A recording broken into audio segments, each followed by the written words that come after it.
vi ste pričali da je loše trenirati u teretani u zatvorenom prostoru. A ovaj gledalac trenira kući, ima teretanu unutar kuće. Da li je dobro?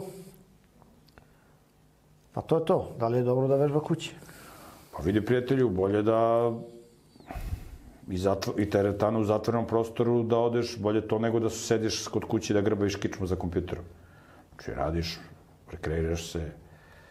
Najbolji fizički rad je, najbolji trening za mišiće je rad u bašti. To je najbolji trening. Tako da,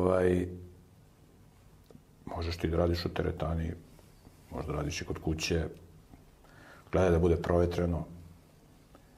Tako da, ja imam u kući teretanu, samo je provetrena, imam i u prirodi, imam u jednoj prostoriji gde cirkuliše vazduh, kad je zima, kad ne može napolju da se trenira, a ne mogu da radim u bašti, onda radim